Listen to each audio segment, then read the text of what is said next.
Hello everybody and welcome back to PressPlay series, where today I'll be starting a two-part series looking at the Sith terms and conditions for operating, otherwise known as the Rule of Two. Today we'll be looking at how the brains of the Order actually worked, and next episode, we'll be looking at who made it work, the historical Sith who made the Rule of Two so effective.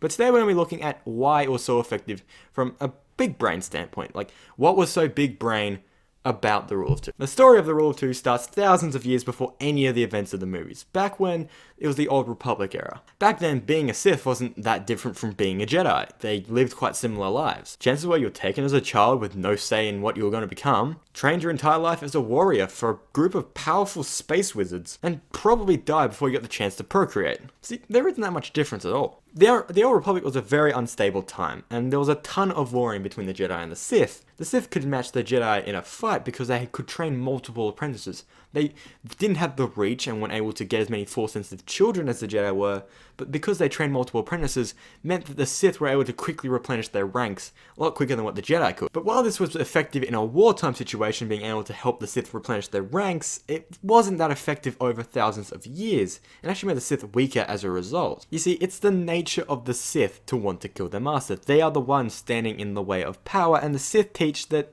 anyone standing in the way of the power must be eliminated, regardless of who they are and their affiliation to you. This becomes a clear problem if the Sith trained multiple apprentices, because these multiple apprentices could gang up and kill the Sith despite being lower in skill level. This meant that less strong Sith were then taking on more apprentices, and as the generations went on, the Sith progressively got weaker and weaker. Imagine it like this. You got your first master, and he's at, let's say, 100 power. Don't understand what 100 power actually means, it's just a baseline that we can use to help measure what we are going to be trying to prove here with how the Sith are becoming weaker. This master at power level 100 trains 5 apprentices, and each of them get to about power level 80 before they decide that they've had enough of Darth Generic and kill him. Now these apprentices end up at 80 power, and of course this is weaker, but it's not a significant amount. After all, 80 is still a very high number. And they each train 5 apprentices of their own. Now you've got about 25 Sith, but the Sith end up doing the same thing that the original Sith did, and you end up getting killed by their apprentices. This leaves 25 Sith at 80% of their master's power, but at 64% of the original master's power. It doesn't stay at 80. It continues to go down.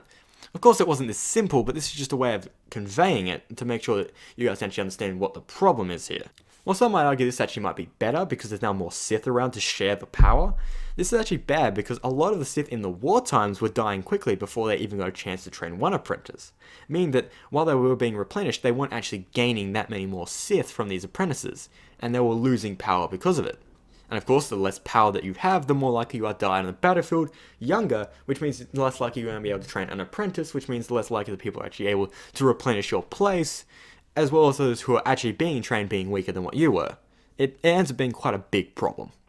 There were 2 separate solutions to these problems around 1,000 years before the movies took place, and they happened to be the Rule of Two, which is what we're talking about, and another train of thought called the Brotherhood of Darkness, also known as Communist Sith. I say it as a joke, but the Brotherhood actually did have one big communist movement type idea behind it, and that is that everyone is equal.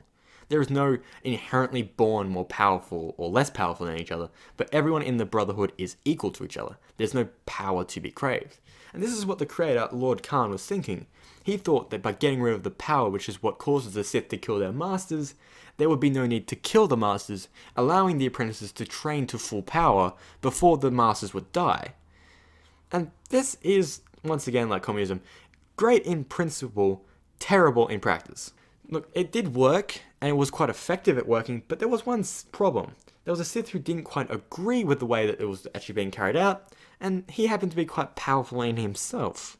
His name was Bane. Darth Bane thought that the Sith were actually becoming weaker from the Brotherhood existing, so he did the only logical thing to do when you have a political argument with someone. Blow them up. Now the Rule of Two was more effective than the Brotherhood because it kept the Sith number to a minimum. There was one master and one apprentice. The master to embody the power, and the apprentice to crave it. What this created was mean the apprentice had to be better than the master. It meant that they had to be able to kill the master at full power in order to assume that power for themselves. Bane didn't see the power as the problem, he saw the number of Sith as the problem. You see, having 5 Sith means collusion is easy, but having 1, you have no one to collude to help you.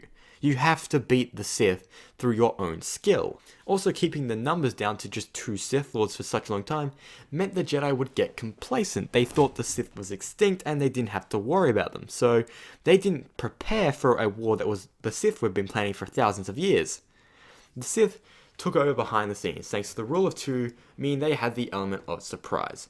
Once they were able to get their forces up and they had much more powerful Sith individually, no Jedi could actually beat them in combat. Well, very few Jedi could. So as soon as the Sith, who were craving more and more power, were able to get that power, they were able to keep it thanks to the rule of 2. But that's where the flaw comes in.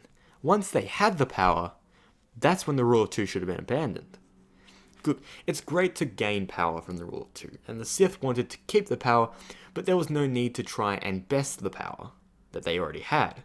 You see, the Jedi were nearly extinct. They had been eliminated to the last 1% of the entire Jedi Order was now alive, and they were barely able to scrounge a good rebellion, at least in terms of the Jedi. The Sith's main problem was the normal people, the non-Force sensitives in the galaxy, who were trying to take back what was rightfully theirs. Just having 2 Sith Lords means you aren't able to spread your forces to fight such a wide rebellion inside your own power. It's great to take the power, but keeping it's a lot more done. And so that's why the Inquisitors were trained, but once again, they're not true Sith, and they weren't able to do the job. Now, if Vader and Palpatine had been able to train more Force sensitives, then they may have been able to replenish this old Sith Order and hold on to the power like the Jedi were able to do during the Old Republic days. They had the power to begin with, they had the most to lose by fighting, and so they were able to fight a defensive war and help contain what the Sith were trying to do. Now, if the Sith did the same, then the Jedi wouldn't be able to try and rebuild. But also having just 2 Sith meant that if one was able to betray his master and turn back to the light side, or turn to the light side, it meant that, well, there was no Sith left. It left them quite vulnerable. And of course, that's what happened in Return of the Jedi. Vader turned back to the light side, killed Palpatine, we're not sure what's going to happen in Episode 9 yet, and the Sith were gone. There was no Sith Lords left because of the rule of 2. So, while they've been great effective at getting them power, it requires more adaptation to actually keep the power. But don't take that away from the rule of 2. It was a very good strategy, and like most problems in life, it was solved through murder. Anyway guys, thank you so much for watching part 1 of this video. I hope you guys enjoyed, and I hope you guys want to see any more about this topic. It's really interesting to try and get into the nitty gritty of how these orders actually worked in the Star Wars universe. Next week I'm going over a bit more historical side of things when we look at who the Sith Lords were during the Rule of 2 lineage. Anyway guys, that's a wrap.